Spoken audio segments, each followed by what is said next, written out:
Price Lord friends, இன்றைய தினம் நாம யோபுவின் சரித்திரத்தில் எடுத்து வாசித்து வேத ஆராய்ச்சி செய்ய வேண்டிய பகுதி 15வது அதிகாரம் வசனங்கள் 22 முதல் 35 வரை.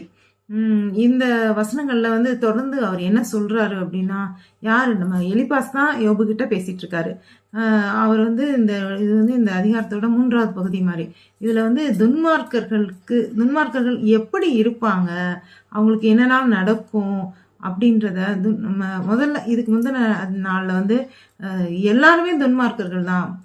ஸ்ரீனிடத்தில் கர்ப்பம் தரித்து பிறக்கின்ற மனுஷர்கள் எல்லாமே தேவனுக்கு முன்னால நம்ம துன்மார்க்கர்களாக தான் இருக்கிறோம் அப்படின்றத சொல்றாரு.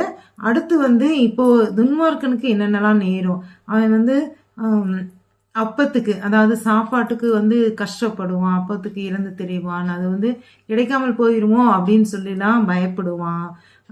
அதுக்கப்புறம் நிறைய அவனுடைய தோற்றத்தை குறித்து கூட சொல்ல, அவனுடைய முகம் இது கொழுப்பு நிறைந்ததாகவும், அவனுடைய வயிறு தொந்தி மாதிரியும் இருக்குது அப்படின்லாம் சொல்றாரு. அதுக்கடுத்து அவனுடைய எண்ணங்கள் இதெல்லாம் ரொம்ப மோசமானது.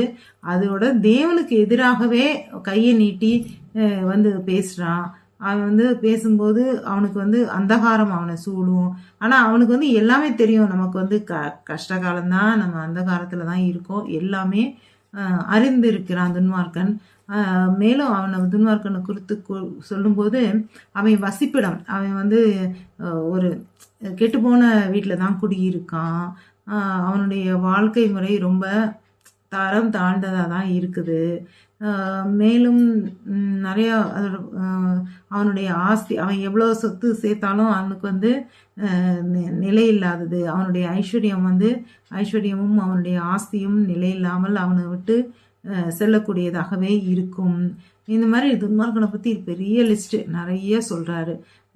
மேலும் அவன் துன்மார்க்கன் பரிதானம் வாங்கினா அதற்குரிய தண்டனையை கட்டாயம் அனுபவிப்பான்.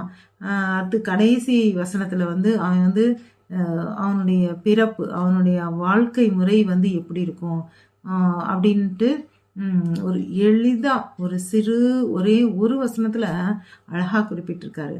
கட்டாயம் அதை வாசித்து பாருங்க. மீண்டும் நாளை மற்றொரு பகுதியோடு உங்களை சந்திக்கிறேன். அல்லேலூயா.